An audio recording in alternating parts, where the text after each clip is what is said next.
Hi guys, welcome back to Check Your Leader TV. Today we're continuing with our Battle for Bautzen. It's out of the Reisswitz Press 1813 Battles for Germany campaign book.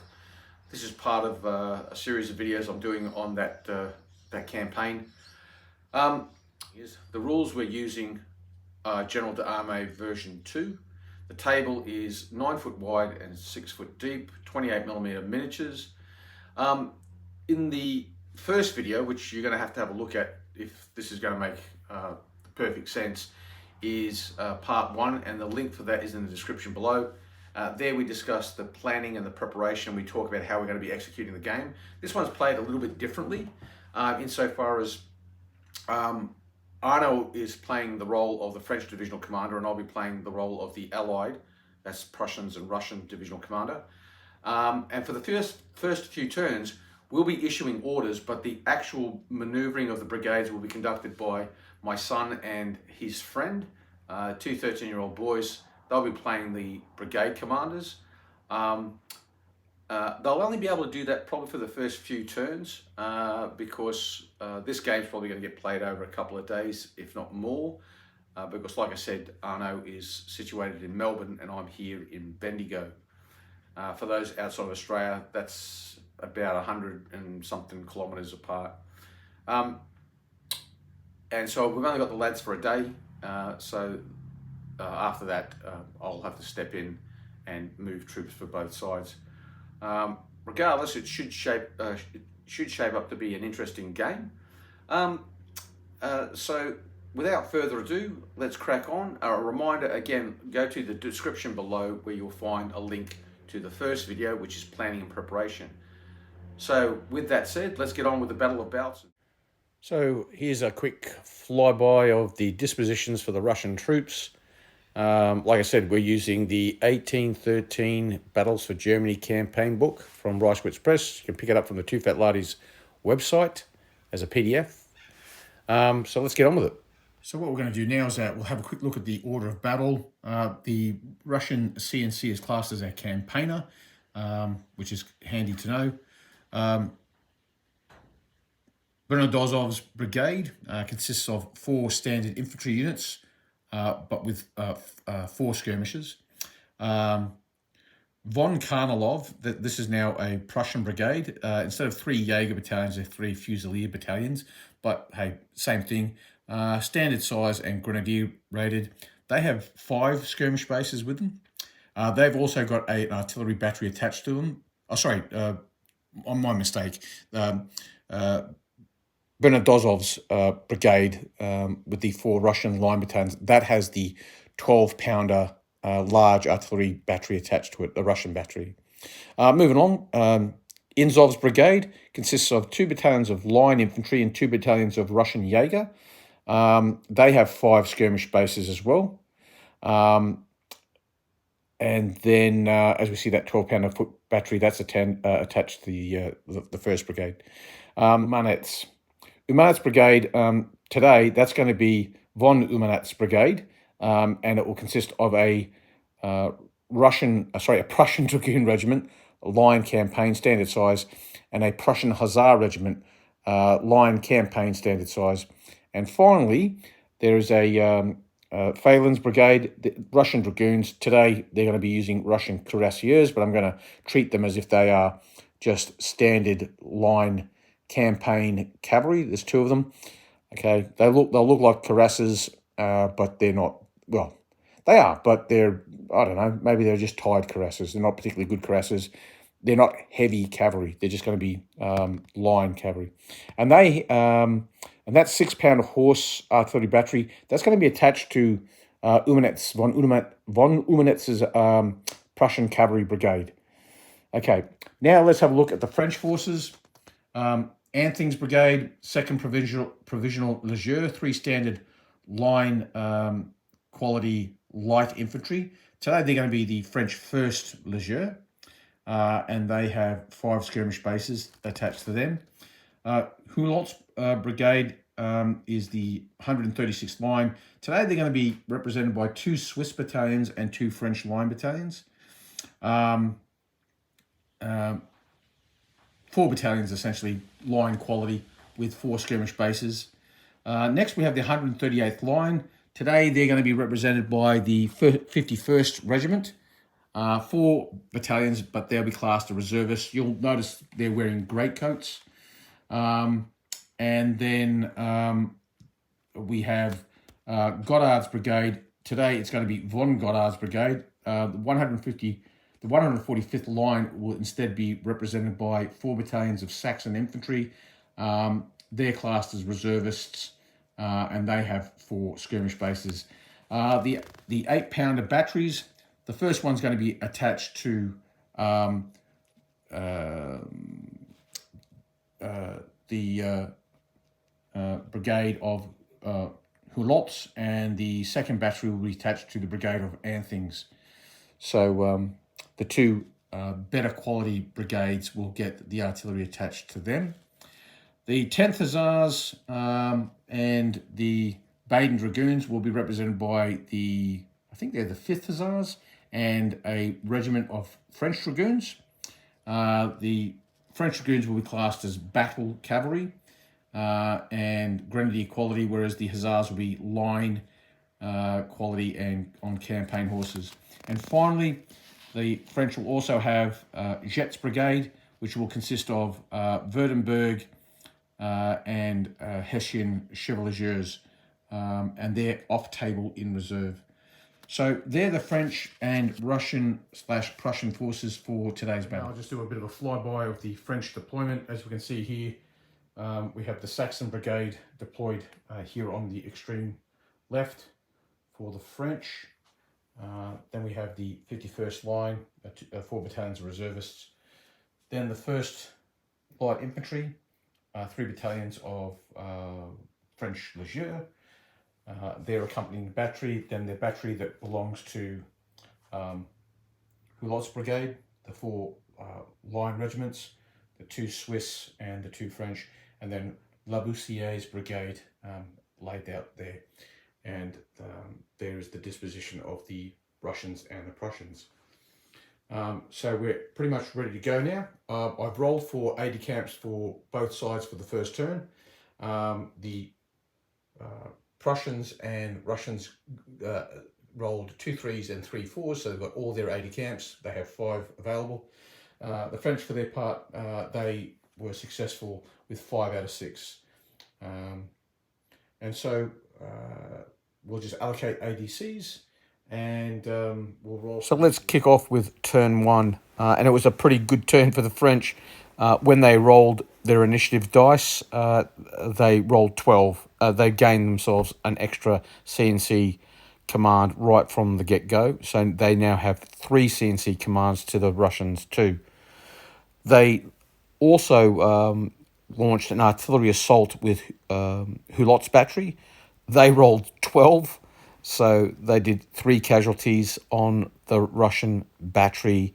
They caused also an extra hit on the Russian infantry that was directly to their rear. Then Anthing's battery fired. They scored a hit on the Russian battery and a bounce through onto the Russian infantry behind the battery. So 4 hits on the Russian battery, 2 on the infantry behind it, and they got an extra CNC command. So that's really the main highlights of turn 1. The Labousier's cavalry advanced, and Hulot's infantry advanced towards the Russian high ground. And other than that, the rest of the French troops pretty much just held their ground. The Saxons threw out some skirmishes, and that was it. As for the Russians in turn 1, the main event worth note is that Phelan's cavalry has been brought on. So they went with a reserve tasking and a brigade attachments, and Phelan's cavalry has come on, and they've come on to the rear of the village of Pritets, and they're moving through that village. So the Russians have brought on their reserve already. As per the original battle plan. It was a case of seeing where the main effort for the French would be, and once that was established, that's where Phelan's cavalry would come on. Okay, so turn 2 for the French, and turn 2 and the French, they secured for themselves 4 aide camps, and the Allies got 3. The French, they allocated 1 ADC as a re-roll or a brigade attachment for Hulot's brigade, 2 to Jet's cavalry brigade, 1 being reserves and the other one a brigade attachment, and the 4th one they used for scouting. The divisional commander came up because he wanted to secure the initiative, and good thing he did, because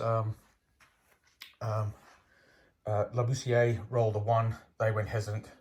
Hulot's brigade rolled a 1 and then re-rolled and rolled a 2, hesitant. Anthing's brigade, they were good, no problems there.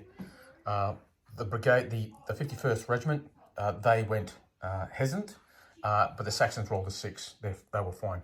And Jet's brigade, they passed their roll, and they've come on. Now, when we got to the firing, I should point out, the Russians, for their part, their brigade attachment was given to the brigade on the high ground. They also gave a brigade attachment to Phelan's cavalry, and their third aide camp was given as a skirmish tasking for the Prussians. So that was their 3 ADCs. All the brigades passed except for the Prussian cavalry. For the second time in a row, they went hesitant. Okay, we then did tactical movement. For the French, they simply sidestepped these 2 battalions here, and pretty much everyone else held their positions except for the 51st. Again, they sidestepped here. And for the Saxons, they moved to cover this side of the brigade here, which was fortunate because the Prussians moved into the orchard. When the firing started,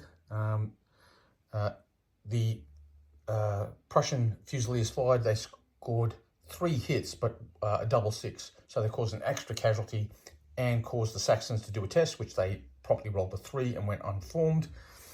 When they fired back, they only managed to get 1 hit on the Prussians. Fortunately, they got the first shot in. As it was, they dropped the dice because they were shooting at troops in cover. If it had been the other way around, obviously they would have dropped another dice for being unformed.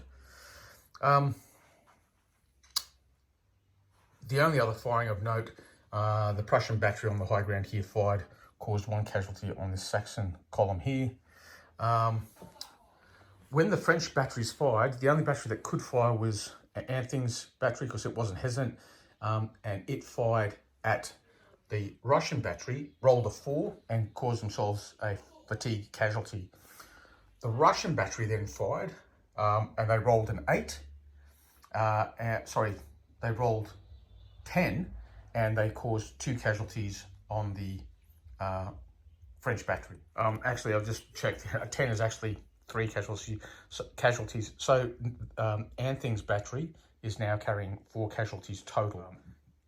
This Russian battery, despite the fact that they've got 4 casualties, in the second turn they're giving as good as they're getting, as it would appear.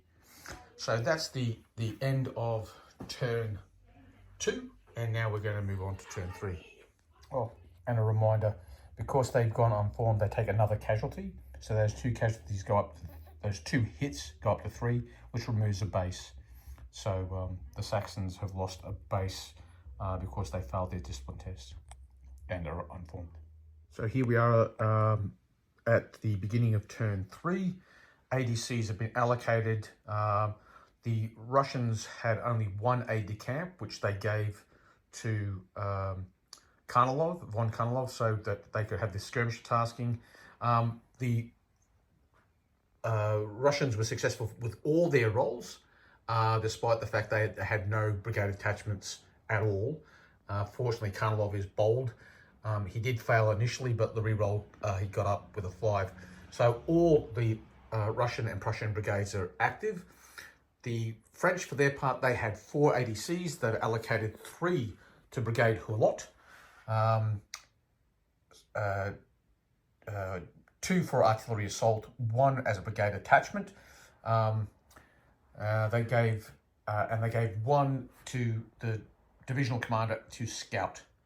As a consequence, no one else got an ADC. That resulted in both the Saxons and Jets Cavalry becoming hesitant, but the other 2 brigades, the 51st Regiment and the 1st Light Infantry, they are obeying orders.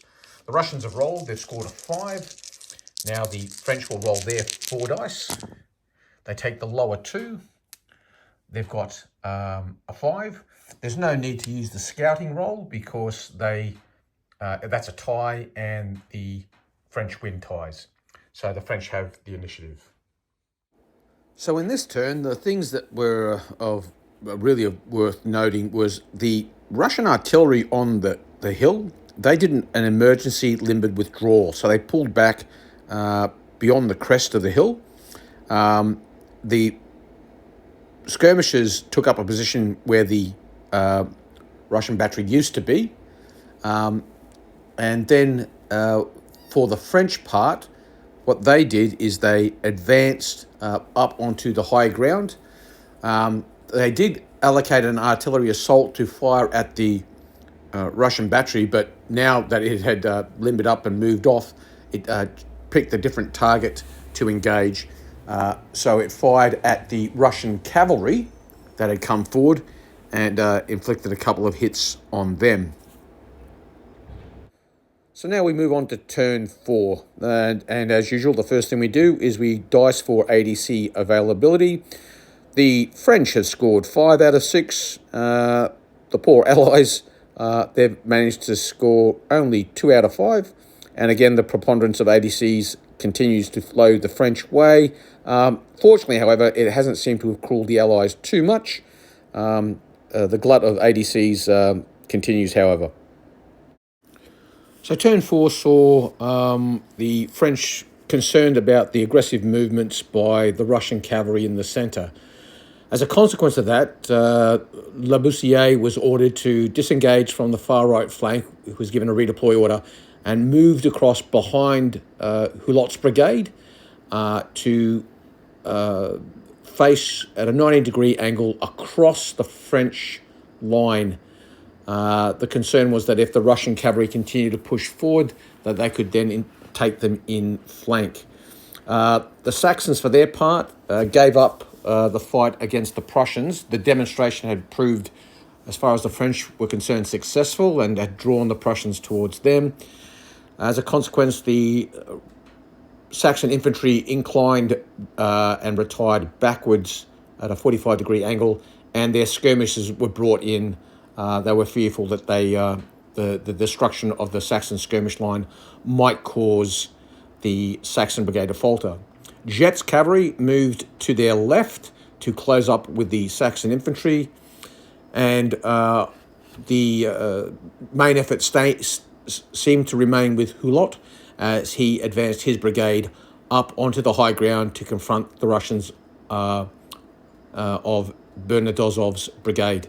For the Russians, the only thing that was of real note was the Russian cavalry that was before Antling's brigade now swept to their right and drove in the skirmishers in front of the 51st Line Regiment, Grilot's brigade, and drove their skirmishers back, inflicting a casualty on them. And that pretty much concluded turn 4. So let's go on to turn 5. So turn 5 was a pretty hectic turn. The first thing the French did was they used one of their CNC commands. They used Chief of Staff to generate extra aide-de-camps. This produced 7 ADCs in total. They used 2 together with a brigade attachment with Labussier's cavalry. They gave them forwards so that they could charge and reach the Russian cavalry. They also gave infantry assault and a brigade attachment to Hulot's brigade so they could launch an infantry assault. The 6th and 7th French ADCs were used to scout and also to provide a glory attachment for the French cavalry. Labussier's cavalry charged the Russian cuirassiers. Bear in mind, again, I remind you, the cuirassiers are not heavy cavalry in this game. They're just campaign line cavalry. The French led the attack using their dragoons, which are classed as battle cavalry. The Russian cavalry manfully stood their ground. They had to realign to face the attack. They weren't able to be taken in flank, but they were taken at an angle where the Russian cavalry had to realign to face the French cavalry. As a consequence of that, when the hand-to-hand combat was resolved and the Russian cavalry were pushed back, they actually pushed back into their supports. Even though the supports initially were on their right, when the Russian cavalry realigned, as a consequence of being pushed back, they went through their supports to the rear and then dashed off to rally behind the Russian lines. This left a situation where both the successful dragoons were unformed and the Russian cavalry that were left behind from the initial combat were also unformed and just milling around in front of Grilot's brigade. So the French cavalry charge had been a success. Unfortunately, Hulot's infantry assault was not. The best they could muster was a grand total of 10 versus the Russian defensive dice roll of 12. So what you see here is the sequence of dice rolling by the defending Russians. The battery rolled an 8, and also 3, 4, 5, and 6 on the casualty dice. The square rolled a 4, they got a hit, and then when they rolled the dice to resolve the charge, the Russians rolled a neat 12, and the best that the French could get was a 10, even with their re-rolls. And it should be noted that neat 12 in the charge phase resulted on the destiny table, the Russians gaining an additional artillery caisson, which would prove to be quite handy. So at the end of the hand-to-hand combat phase, what we had was the Russian cavalry that had been defeated by the French dragoons. They had retreated back 18 inches and were rallying behind friendly infantry. And the cavalry that had provided them the initial support, they were unformed and sitting in front of Grilot's French infantry. And the French dragoons, who had been successful, were unformed, and their supports, the French hussars, were on their flank. So that ended turn 5. So let's go on to turn 6. So here we are, beginning of turn 6. We've rolled for AD camps. The Russians have 5 available. The French have 5 available. The Allies have 4 available. Arnaud is allocated 3 AD camps to Hulot's brigade. Well, basically he's allocated 2 to use his second CNC tasking, which is now's your time. So that's cost him 2. He's also given a infantry assault tasking to Hulot's brigade. So they've got now's your time and infantry assault for a grand total. That's going to cost 3 AD camps. And then he's given another AD camp to Anthing's brigade and the other one to Labussier. Now that we've rolled for those brigades. Obviously, Hulot's brigade is obeying orders automatically, and Anthing's brigade passed, the Labussier's brigade passed, the 51st Regiment, they passed, but Jet and the Saxons, those both brigades rolled a 1 and 2, so they've gone hesitant. For the Russians, they had 4 AD camps, and they've allocated all of them to the Russian brigade on the high ground. 1 for infantry assault, 2 for artillery assault, one for glory and one for a re-roll. They've rolled and they got a 3. That meant all the other brigades were on their own. Inzov's brigade went hesitant, they rolled a 1. Phelan's brigade passed with a 6. Von Umartev's brigade passed with a 4, and Von Karnalov's brigade with a 6. They passed. So the Russians will be on for initiative, be rolling 3 dice, and the Russians are rolling 4. So we've done that, and here's the result. The Russian dice are red, the French dice are black. And so you take the 2 lowest for both sides, and we have the Russians having the initiative, I think, for the first time in the game. Now, I just should note here that this French infantry assault by the Swiss regiment using Now's Your Time actually shouldn't have been able to occur, because when they got the halt and volley result in the last turn, the infantry would be unformed, but we forgot to mark it with an unformed marker. And unformed infantry cannot launch charges. But anyway, we're just going to assume that these Swiss are just really got their act together. So they were able to reform. Okay, so this is the charge phase. There's no charges from the Russians, so there's only charge from the Allies. From the French. So that's this one here that with Now's Your Time. So with that, this battalion here and this battalion here both lose a single casualty they had, so they've gone. And this battalion that was on 6 casualty goes down to 5. So that's that taken care of. Now we do the charge. Part of the thing is Now's Your Time. This battalion here gets to fire before it goes in. So it would normally be, well, it's a column, so it's going to fire with 1 dice. But because it is, it's Now's Your Time's in play, it gets to roll 3 dice. 3 casualty dice. Mike, can you roll them? So this is that column firing at the square. Just throw them in there, mate. Okay, a 3, a 1, and a 5. So that's 2 misses and 1 hit. So they'll take 1 hit. So that's that done. So they're already at the 3-inch mark. So there'll be 1 casualty on these guys there. So now it's the defender's response. So the square gets to shoot. So they fire with 1 dice. 2, they've missed. Now the battery fires. Now it's on artillery assault, so it's going to get, and it's not unformed or anything like that. So it's going to have 2 dice standard firing. They'll have to shoot this battalion here. So that'll be 2 dice standard firing plus 2 for artillery assault, 2 for canister, 1 for a column at canister range, and then 1 for a large battery. So the red dice are is the battery firing, and all the other dice are the casualty dice.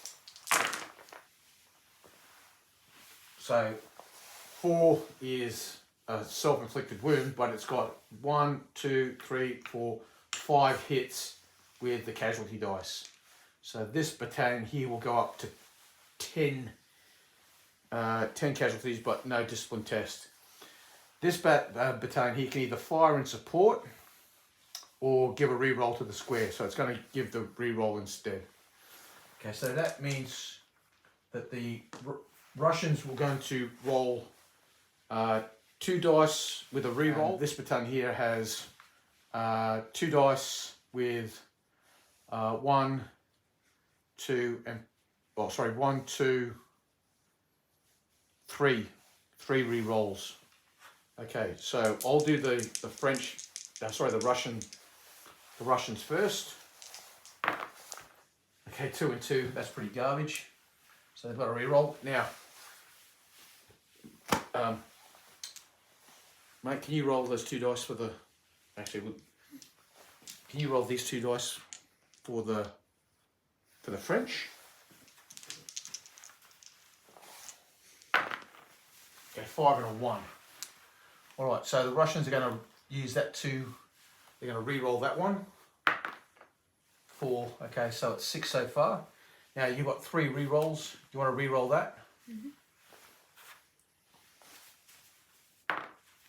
3. You got 2 more re-rolls. At the moment, you're beating it by 2.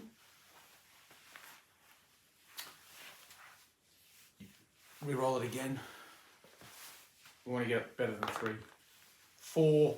You're probably not going to get better than 4, so we'll sit on that. So that's going to be 9 to 6. That's a +3 result. Okay, so that's a +3 to 5 result. You could re-roll the 4, but you know, that's a pretty good result. The only other thing you get better than that is a victory, and you know what that means is a 3 to 5 infantry versus infantry. Take the ground, defender retreats and takes 4 CD casualties. Okay, so the square takes its 4 CD casualties. 2, 3, 2, 6. So they've taken 1 hit. And supports. Supports withdraw with 1 CD casualty. So it's going to be 1 CD. We'll do the infantry first on the right as the French look at them. 6, they'll take a casualty. And then the battery, I'm going to have to look and see what the story is with batteries, but until we do, we'll do the battery now. No hits on the battery. So 1 hit, no hits. Retreat, withdraw. And the Swiss take the ground. Yeah, it should also be noted that the Russians had to use one of their caissons. So in the command phase, they allocated a caisson to the battery because it was carrying 4 casualties. So to do artillery assault, when you're on 4 casualties, you have to spend a caisson. So now the Russians are down to a single caisson. They have 1 left. The French still have their 2 caissons. So that's the charge phase concluded. So now we're going to move on to movement. The Russians and the Prussians have the initiative, so we'll do their movement and we'll come back then. But it gets worse for the Russian artillery as well, because when they did the artillery assault fire, they rolled a 4, which means that's a fire casualty or a fatigue casualty. If you do that, if that happens when you're doing artillery assault, you go low on ammo. So they've had to use 1 caisson to do the artillery assault when they were carrying 4 casualties. They're going to have to use the other caisson to remove that low on ammo status if they don't want to be firing with a negative modifier. And also should be noticed that because the Russian battery got a withdrawal result during the charge phase, they also lost a caisson there as well, because when you withdraw, you lose your battery goes low on ammo. Fortunately, they had that 3rd caisson because of the destiny roll from the firing previously. So, yeah, they had enough caissons to cover the doing the artillery assault whilst at 4 casualties, going low on ammo, firing during the artillery assault, and then the withdrawal result. Oh, and one other thing, the Russian square had glory, so that's a retreat result. If you get a retreat result, there is a chance that the brigade commander could be killed. So we roll a dice. If we roll a 1, the brigade will falter. 6. Okay, he didn't even come close to getting hit, so that's fine. Now we'll go on with the movement. So we'll look at the Russian movement. These guys obviously were driven back, so they're unformed. That's the square. It's an unformed column here. These guys were burst through, so they went unformed. Unformed troops can still move, so they've stepped back 3 inches, and this column came up in line with them. So they're unformed, but they're in good order. Over here, the hesitant brigade, the squares sidestep slightly this way. As long as it's not approaching enemy, that's fine. Same here. The square sidestepped, and this square held its sidestep to the left. Actually, no, it just held its ground. The skirmish line is not affected by hesitant, so it can move up. So it has. It's moved across to this area here. The cavalry from Phelan's brigade, they've retired to here, and these guys had a retreat mark on them, and that's now gone to unformed. Over here, von Umatez's cavalry brigade, they just shuffled around a bit, really haven't done anything at all. The skirmishers have sidestepped the Prussian Fusiliers skirmish line from von Karnalov's brigade, and this battalion here has moved across towards the wooded area. So now we'll continue with the French movement. Essentially, Hulot's battery has moved up. Anthing's battery has limbered up. And Anthing's brigade has obliqued to the right, so has Grilot's brigade. The cavalry have come back, moved 18, so they're still unformed. They haven't had a chance to rally just yet. And the two Hessian brigades basically have done nothing except the three Saxon battalions. Geez, get it out. The three Saxon battalions that are up front, they formed square. Then we moved on to shooting. The Russians fired first. The skirmish line here fired, got a hit, got 3 hits, 1 casualty, removed the base. We might as well keep going this way. The French fired in return. They got 2 hits, so removed the base and put a casualty on. So they're probably looking at being recalled very soon. There was no other firing anywhere else except that the Prussian skirmishers fired and got no hits. And the battery fired long range at Jet's Hessian Chevaliers and rolled a 6, got no hits. So that ends turn 6, and this is the situation now at the beginning of turn 7. So we'll roll for aide de camps. So rolling for aide de camps, the French are the white dice, the Allies are the red. So the Allies have 3 aide de camps, and the Russians have, the French have 5. CNC commands, the French have only 1 CNC command left and the Allies have 2. So all the ADCs have now been allocated. The French sent 2 to Hulot's brigade, infantry assault and brigade attachment. They rolled, they passed. The 3rd ADC went to Anthing's brigade, they rolled, they passed. The 4th ADC went to La Bussière, the cavalry, they rolled, they passed. There was no ADCs for any of the other brigades. Grilot rolled, failed, hesitant. Jet rolled, passed. Saxons rolled, failed. So they have 2 hesitant brigades. The 5th ADC for the French has been given as a scouting task to the divisional commander, so they'll have a re-roll, or they'll be able to re-roll one of their initiative dice. For the Russians, they gave an ADC to their, they had 3 and they gave 1 each to their infantry brigades. A re-roll for the Russians, their 3 ADCs were allocated as follows: a brigade attachment for Inzov's mixed musketeer and Jaeger brigade, a glory tasking without a brigade attachment, so no safety net, for Benedozov's brigade on the high ground, and a redeploy tasking was given to von Karnalov's Prussian brigade. And all 3 of these Russian and Prussian infantry brigades passed their command rolls and are obeying orders. All the other Russian brigades rolled and they all passed. So essentially, the French are rolling 4 dice, but they do have a re-roll. The Russians are rolling 2 dice with no re-rolls. So we'll do the Russians. We'll roll for the Russians first. So the Russians, they're rolling 2 dice, and they've rolled an 11. Man, that's the highest they've ever rolled. The French are rolling 4 dice. They take the 2 lowest, but they do have a re-roll. So they've got a 3 and a 3 and a 5 and a 5. So they take the 2 3s. Even if they roll a 6, it's going to be 9. So the French have the Russians have the initiative this turn. So the first thing we've got to do is charge decks. The Russians have the initiative. Okay, so do the Russians have any charge declarations? No, they've got none. So we go over to the French. They have an infantry assault. So they're going to an infantry assault with this battalion here, on this one, they will only get support. They can only get support from this battalion here.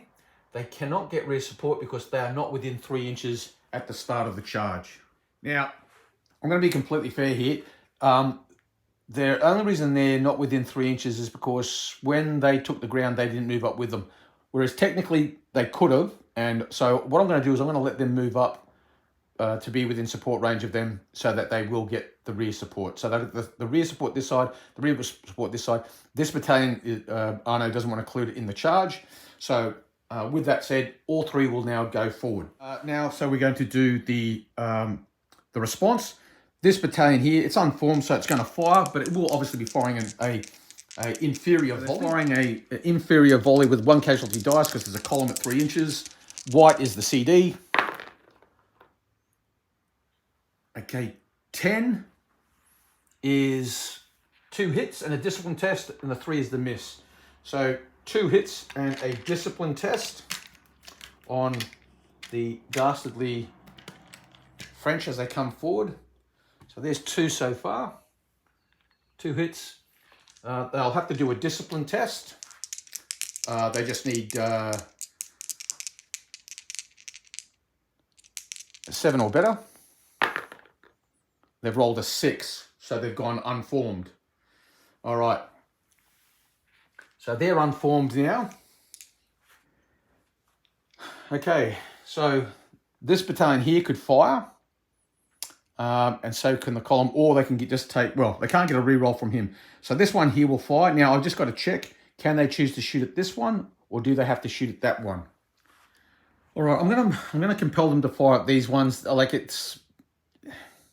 if I try to fire through here, I think I'm clipping these guys, and so I'm not going to allow it. So what I'm going to do is they're going to just fire an inferior volley at them. These guys are not within 3 inches, so no CDs for them. And they've rolled 6. So inferior volley, 5 to 6 is 1, so they'll go up to 2. Okay, that just leaves the column. Now, decisions. I could either fire with 2 CDs, or I could take the re-roll in the charge. And I think the re-roll in the charge would be better. So that's all the firing done now. So as a consequence of that, these guys are unformed. These guys are unformed. Both are going to be rolling... Oh, geez. No, actually, they're going to shoot. And the reason for that is because one more hit, they'll be unformed and they'll have taken 3, so they will be classed as disordered, whereas these guys will be classed as shaken. They'll get no re-roll. They will get 2. Oh, geez, it's a tough decision.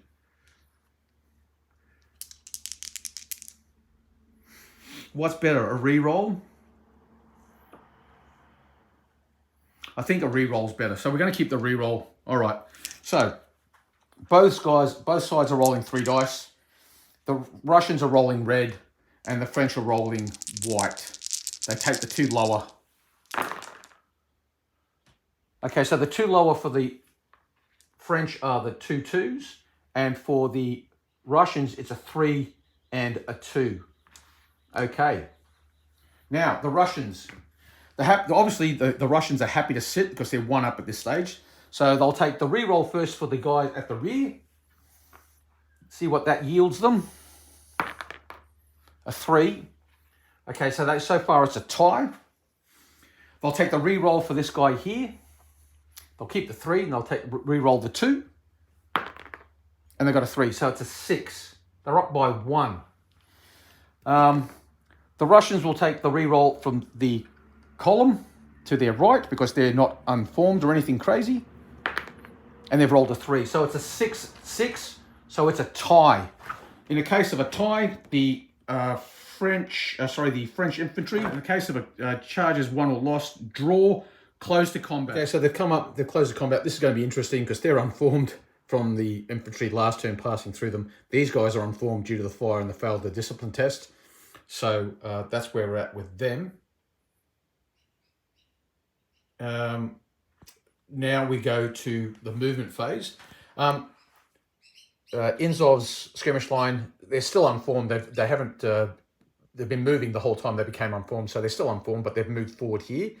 All the Russian battalions in Inzov have changed formation. The Russian cavalry have done nothing except remove the unformed results from them. The Prussians formed column, moved, and they're in contact with the woods. The Prussian cavalry had gone forward. They've got within 6 inches of Grilot's skirmish line, which has caused them to take a CD, which was hit on them, which means they've lost the base, and they've moved back 18 inches. And that's it for all the Prussian and Russian movement. So now we go to the French movement. So now we look at the French movement. We'll start with Hulot's brigade. They basically pivoted this battalion on the spot to face the threat from their left. Anthing's brigade moved up. Oh, I should add, and the battery that limbered and moved last term has continued to move another 9 inches forward. Anthing's brigade inclined. Instead of going the full 9 inches, it moved a little shorter so that the skirmishers could come forward and take up a position to the front of these columns. If nothing else, it lets them shoot at the skirmish screen here. And their battery has completed their limbering and are now moving off in this direction over here. Grilot's brigade sidestepped to the right. Labousier's cavalry brigade, they've moved around here. These guys are still unformed. They haven't had they have not stopped moving since their melee with the Russian cavalry. They're holding, and these guys are hesitant. They're holding as well. And that is all movement. So now let's go on to firing. We start with skirmishers. The Russians have the initiative. 5 bases. They have, so that's 6 dice, but they are unformed, so they drop to 5. So 5 dice at these skirmishers here. Excuse my big foot. And 3 hits, which is 1 casualty. Okay, the next firing we have is the Prussian skirmishers over yonder, shooting at that center square that already has some hits on it. So there's 4 bases. So that's 5 dice.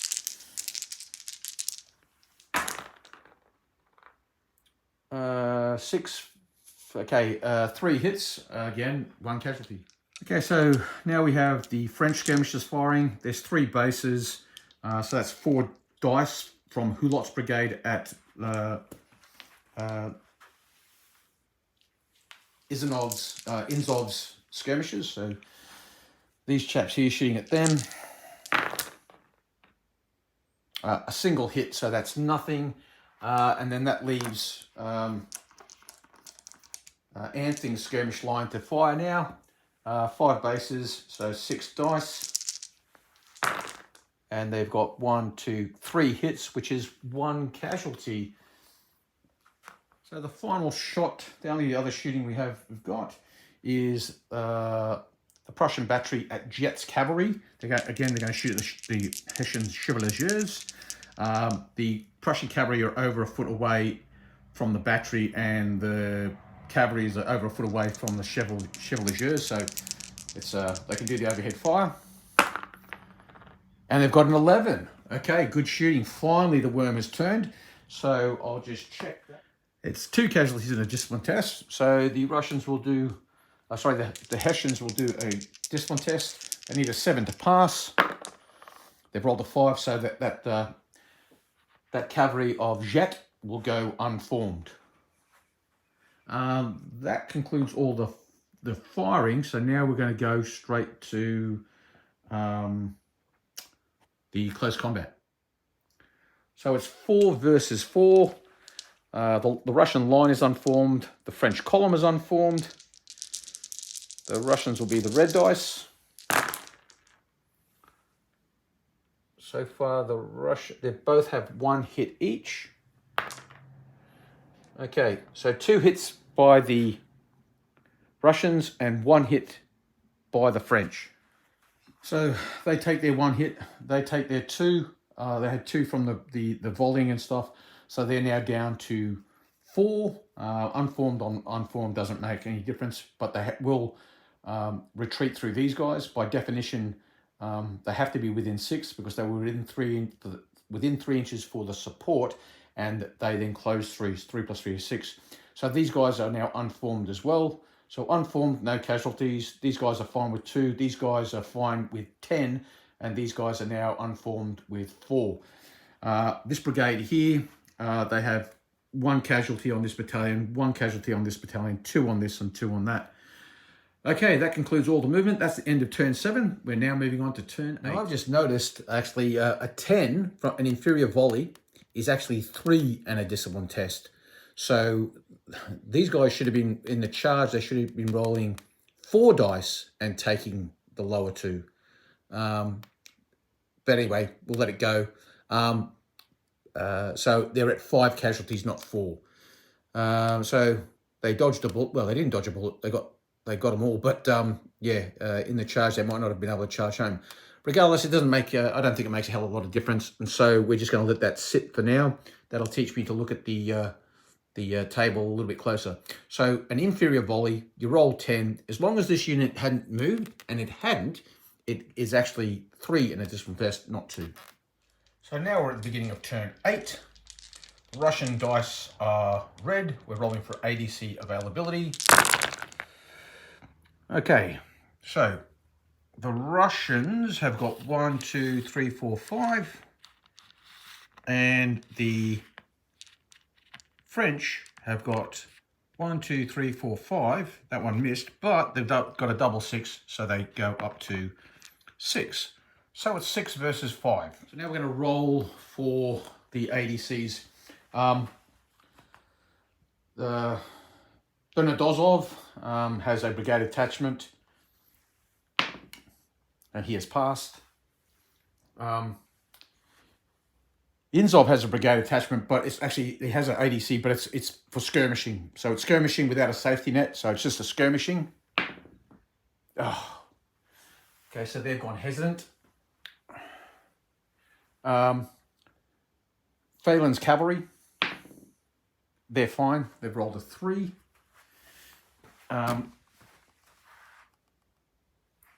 There's a brigade attachment with the Prussian Cavalry.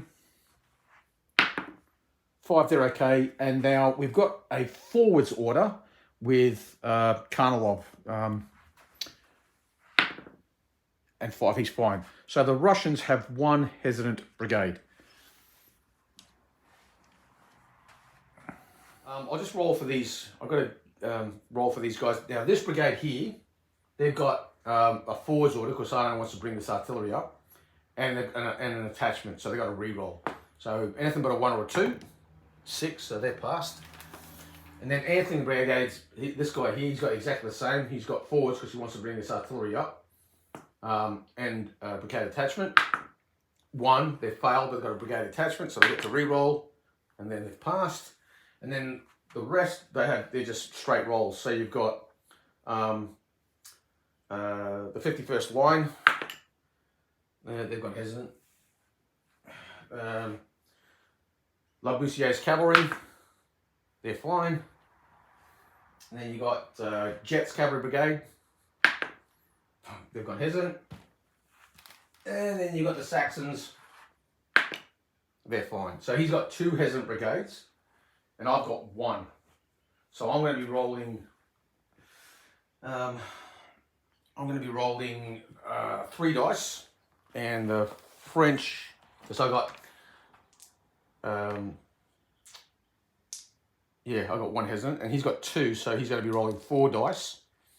And we take the lower 2. So my lowest 2 are 5 and 2 is 7. His lowest 2 is double 1. So in this turn, the Russians have the initiative. Okay, so charge declarations, turn 8. French do not have the initiative this turn. So Russians, any charge declarations? No. Same for Prussians, obviously. That leaves the French. They don't have any charge declarations, so we go straight into movement, and we will start with Russian-Prussian tactical movement. So all the Russian tactical movement, basically all these guys that were unformed have reformed. the battery, the caisson was committed in the command phase. They've removed the low on ammunition marker, so now there are no caissons left for the Russians. All of these Russian battalions here stepped back. These guys did a retire to the second line, so they've come dashing back here. They're marked with a retreat marker. The Russian cavalry also stepped back. Oh, fun fact, I forgot that these guys had 2 hits from previously in the game. So last shooting phase, when the French got a hit on them, it actually removed a base. So they're down to 4 bases. But yeah, they're basically reformed. So they removed the unformed marker off them.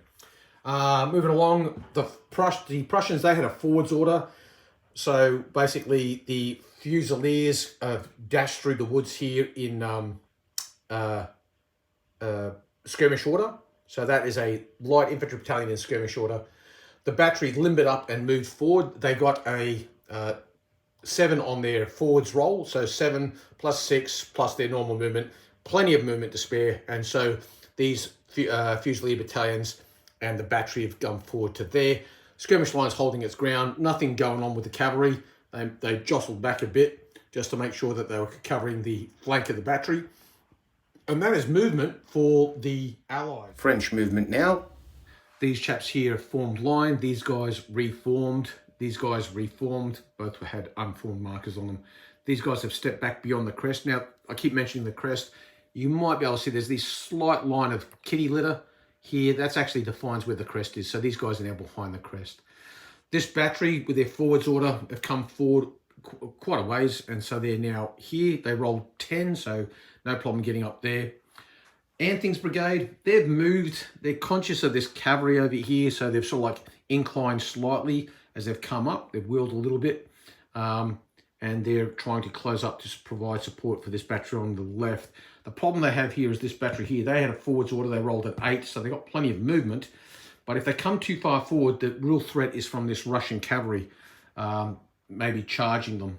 So at the moment, I've moved them to there. I'll confirm with Arno, he might want them to come forward a bit more. I don't know. These chaps, being hesitant, kind of thrown a spanner in the works a little bit for the French advance. If they had come up more, then the battery would be able to come up more as well. But by holding back, they're retarding the movement of this battery coming up. These guys reordered, finally. These guys have reordered from being in disorder from the last bit of firing. And these Saxon battalions are staying in square. With this one here, it's in column anyway. And the skirmishers from Grilot's brigade have reordered.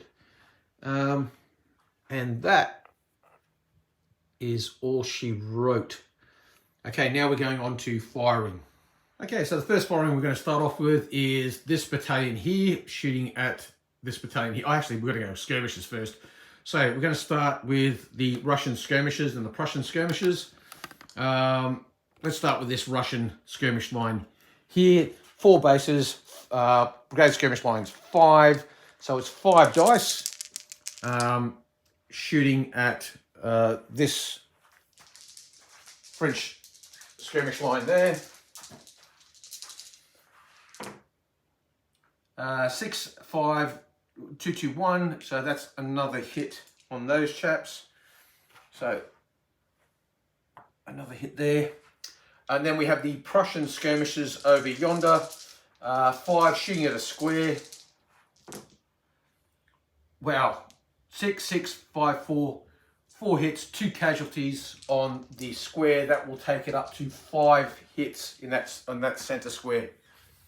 Okay, now the French skirmishers, 3 here, so that's 4. So 4 skirmishers at this Russian skirmish line here. That's 1 hit. We'll do this skirmish line as well.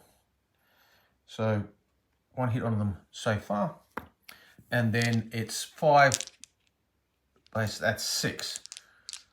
6 from these Russian skirmishers at these guys here. Sorry, these French skirmishers at these guys here.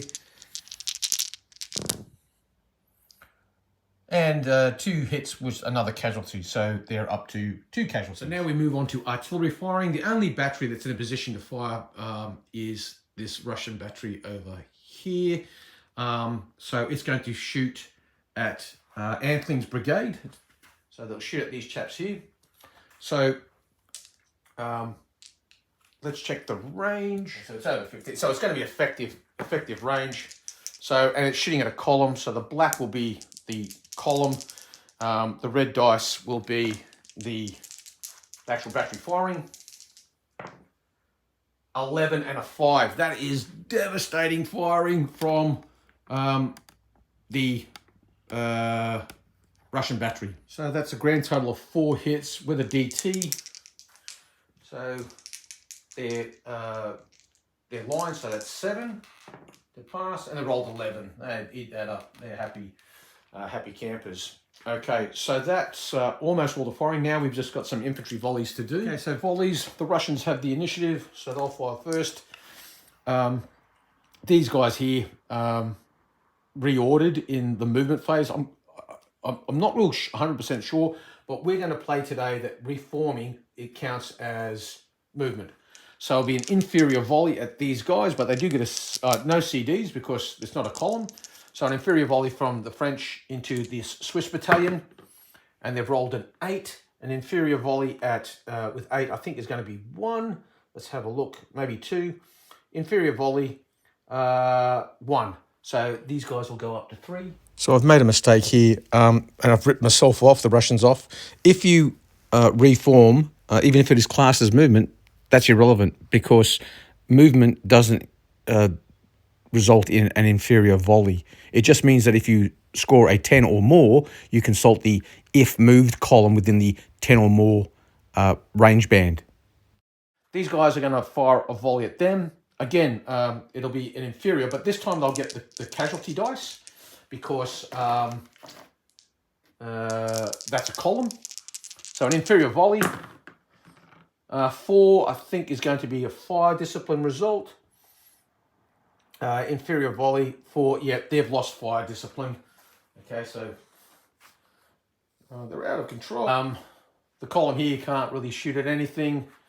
And so that's all the volleys for the French. Now the Russians will shoot back. Here an inferior volley at the Russians here. A 9, okay. Inferior volley, 9. 2, a discipline test if drilled or veterans. They're not, so that'll take them up to 3 casualties. So these are both on 3 now. The column, it would be a weak volley. Nah, you know, because they're reordering. They're already a weak volley anyway. Worst case scenarios, I'll lose fire discipline, so they have a shot. They've rolled 3, they've missed, no hits. And so that concludes all the volleying. There's nothing else to do. And that ends turn 8. At the start of turn 9, we're rolling for ADCs. The Russians are red. Okay, so the Russians have 3. And 1, 2, 3, 4. The French have a grand total of 2. So that's a pretty atrocious roll for ADCs for the French. Probably the worst one of the game. And here we are at turn 9.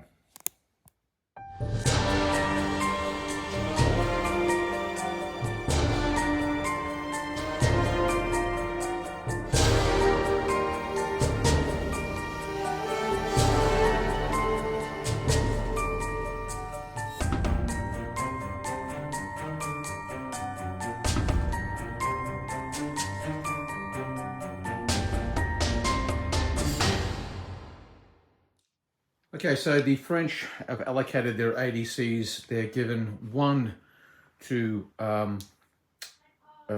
Anthing's brigade and 1 to Griot's brigade. So we'll roll for Hulot's brigade, and they're okay. Anthing has a brigade attachment, and he's okay. Griot's got a brigade attachment, and he's okay. La Bussière, the cavalry, they've gone hesitant. Jet's cavalry brigade, they've gone hesitant. And finally the Saxons, they're okay. So all the Allied cavalry, the French cavalry at this stage is hesitant. So they have 2 hesitant brigades. So they'll be rolling 4 dice. Now the Russians have got 3 AD camps. They've given one to Bernadozov. They've given one to Umanates, the Prussian cavalry, and one to the Prussian infantry. The Prussian infantry have a skirmish tasking. The other 2 are just brigade attachments. Bernadozov with a brigade attachment. Okay, I'll have to re-roll that. He's fine. Inzov's brigade without any attachments. He's fine. The Russian cavalry, they're fine. The Prussian cavalry with a brigade attachment, they're fine. And finally, the bold Prussian with skirmish, he's fine. So all the Prussian brigades are obeying orders. Now we're going to roll to see who has the initiatives. The French are the red. Sorry, the Russians are red.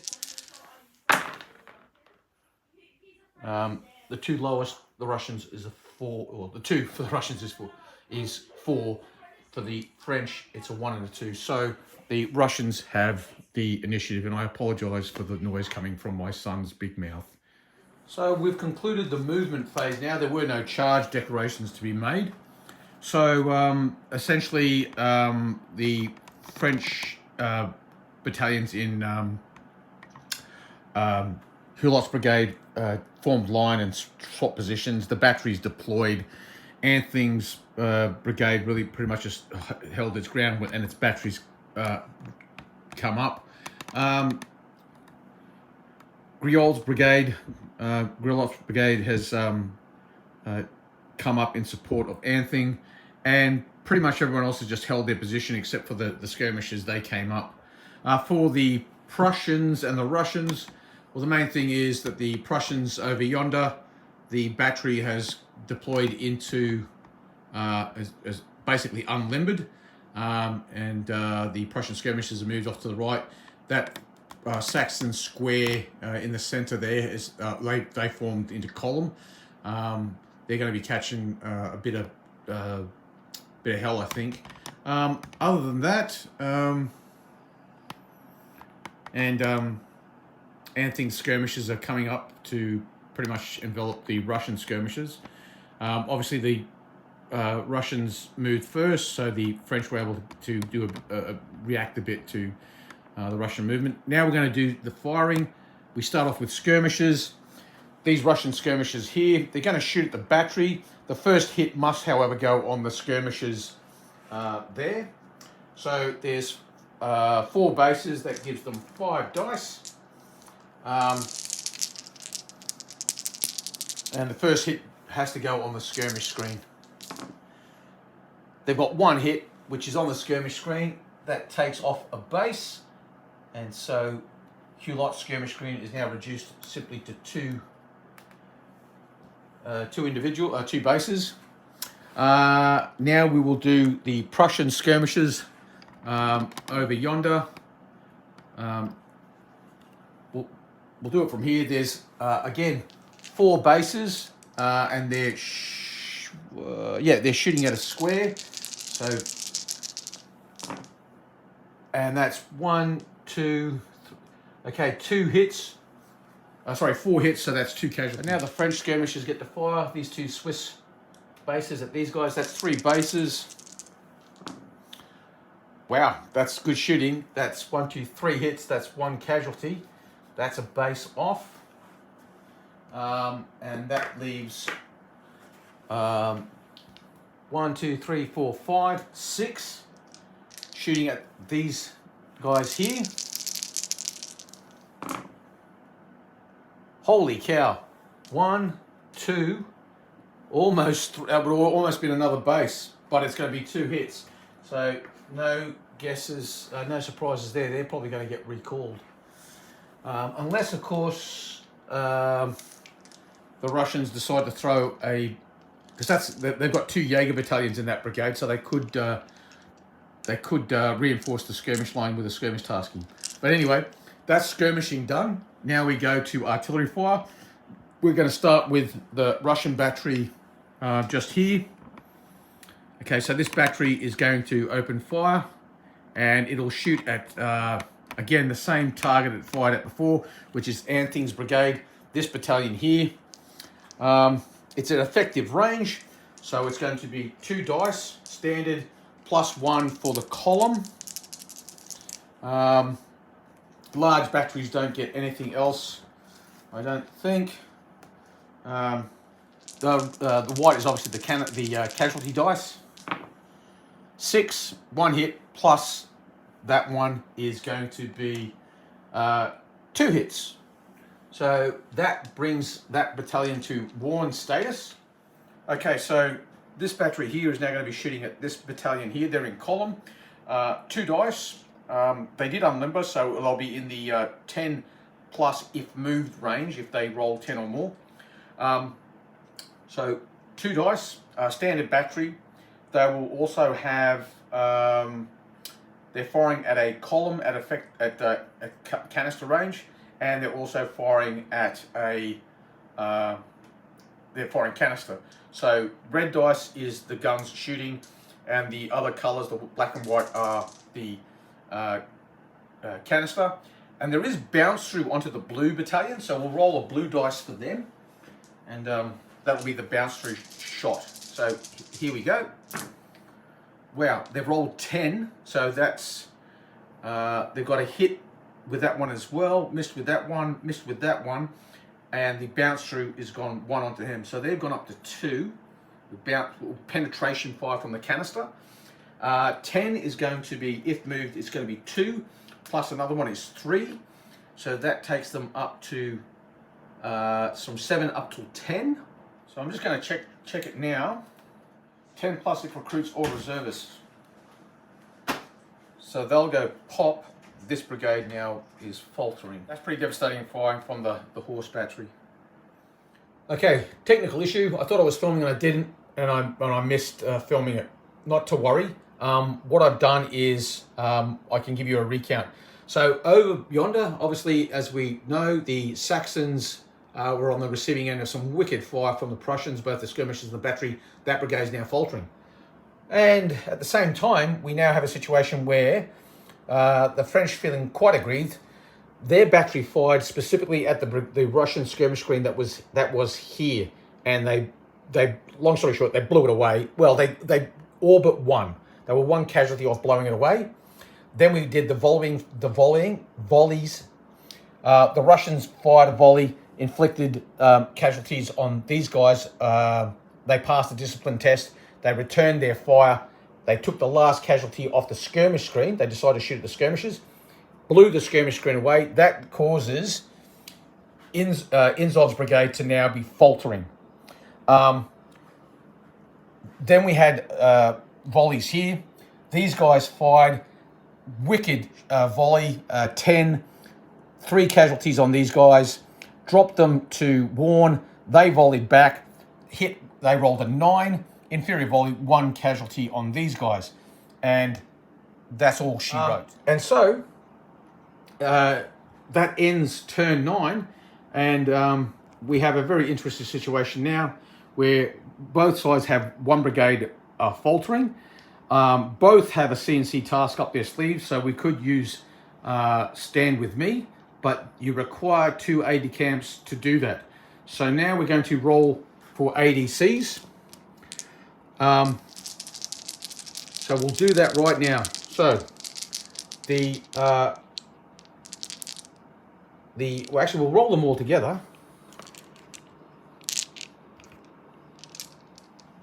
So we're going to roll them all together. The Russians are red.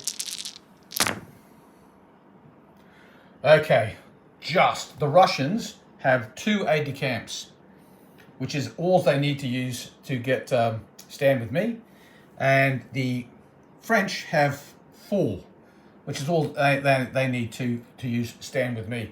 So an interesting situation is developing. Okay, so that is the end of turn 9, and we're going into turn 10, and we're going to hold it there for today. I will make the Battle of Bautzen Part 3 shortly, but we're already well over an hour now, and I don't want to make these videos too long. So what we're going to do is we're going to wrap it up there. with the battle on a knife edge.